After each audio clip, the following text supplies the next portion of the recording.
Adolf Hitler, under his leadership, Nazi Germany invaded and occupied much of Europe between 1938 and 1945. The main sovereign countries that were occupied, annexed, or brought under German military control include 1. Austria, annexed into Germany. 2. Czechoslovakia. The Sudetenland was annexed in 1938 and the rest was occupied in 1939. 3. Poland, invaded jointly with the Soviet Union. 4. Denmark, Norway. 6. Belgium. 7. Luxembourg. 8. Netherlands. 9. France. Northern France was occupied directly, while the south was initially governed by the collaborationist Vichy France until Germany occupied it fully in 1942. 4. Yugoslavia, broken up and occupied by Germany and its allies. 5. Greece. 12. Parts of the Soviet Union, including much of present-day Ukraine, Belarus, the Baltic states, and Western Russia.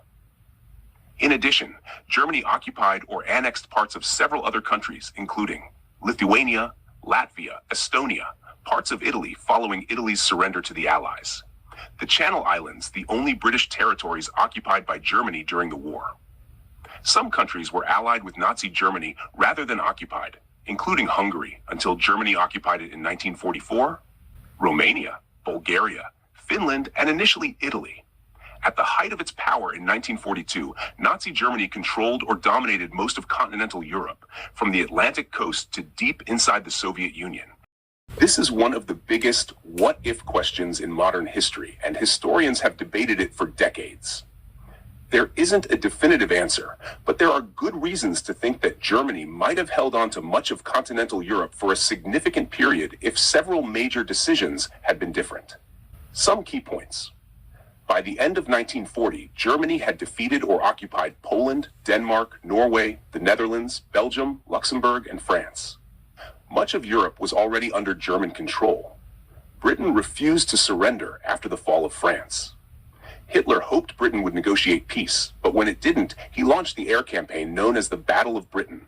Germany failed to gain air superiority, making an invasion of Britain unlikely.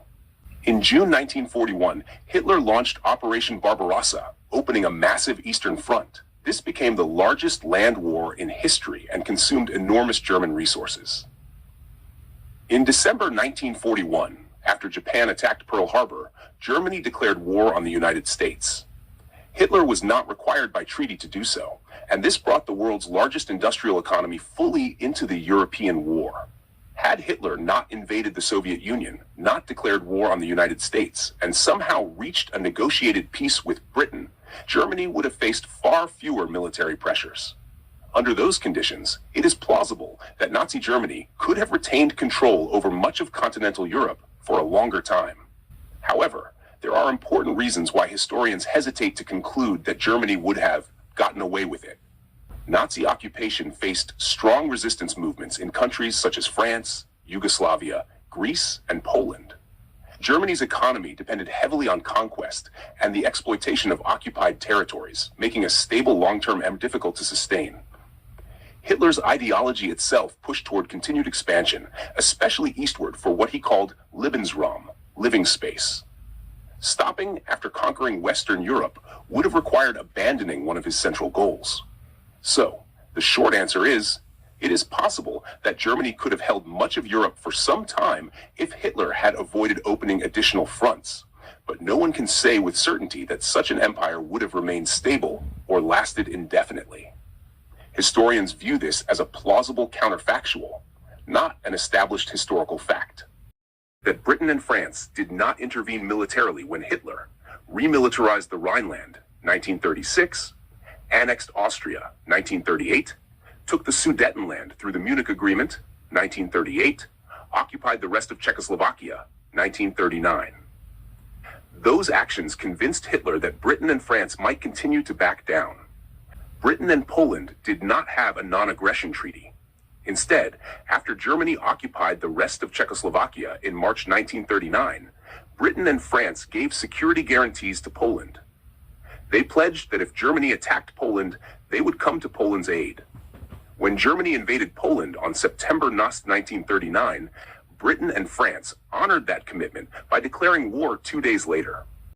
Britain and France had already shown they were willing to make major concessions to avoid another war. Hitler had already achieved enormous territorial gains with relatively little military opposition. If he had been content with those gains, it is conceivable that a negotiated peace or a prolonged standoff might have followed. On the other hand, other historians argue that this outcome was unlikely because Hitler's own ideology called for continued expansion, especially into Eastern Europe, and Britain eventually concluded that Nazi Germany posed too great a threat to European security to leave unchecked. So the historical record clearly supports the idea that appeasement allowed Hitler to make a series of gains before the invasion of Poland. What remains uncertain is whether stopping there would have resulted in a lasting Nazi-dominated Europe. That is a reasonable question to explore, but it ultimately belongs to the realm of historical speculation rather than established fact.